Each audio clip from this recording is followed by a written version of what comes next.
Құрметті достар, мына Алтын Ордада болған кикілжің кәдімгідей әлеуметтік желіде талқыланып жатқан сияқты. Мені де бір-екі адам тек-тек етіпті, мақсатсыз қандай пікірдесіз деп. Шынымды айтсам, пост жазуға қолым тимей жатыр. Видеомен өз ойымды білдірейін. Бұл жерде екі жақтың да кінәсі бар. Бірінші кезекте Алтын Орда базардың әкімшілігі.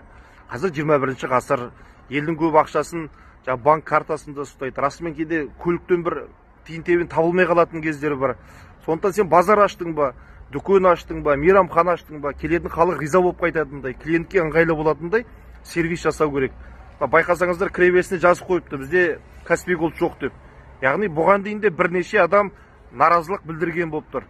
Әрбірден кейін кіруге ақша алып және чек ұсынбау бұл заң бұзушылыққа жатады. Біз қайда барсақ та чек талап етуді үйренуіміз керек ағайын. Өйткені мемлекеттің ақшасы деген түсінік жоқ, салықтың ақшасы деген түсінік бар. Сол салықтың ақшасына жол жасалады, мектеп салынады, балабақша салынады, шәкіртақы, зейнетақы өседі дегендей. Енді мына жүргізушінің кінәсі, ол біреудің территориясына кіріп тұрған соң бір адамгершілікпен түсіндіру керек еді. Бауырым, мен базардан шығып бара жатқан жоқпын, кіріп бара жатырмын. Бұл базарға кірген адам демек бірдеңе сатып алады.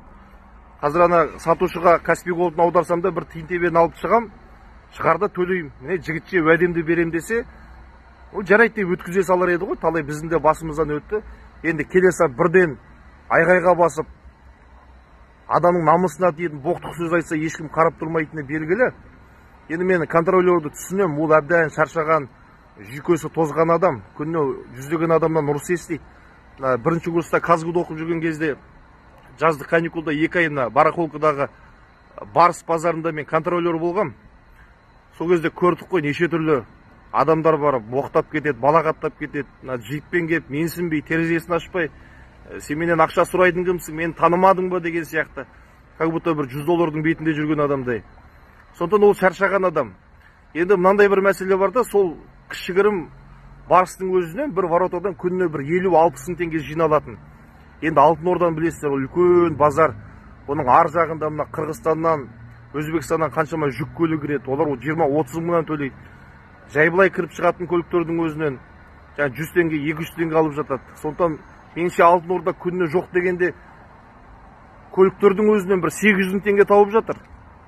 Ондай үлкен ақша тауып жатқаннан соң халыққа да сервис жағдай жасау керек меніңше.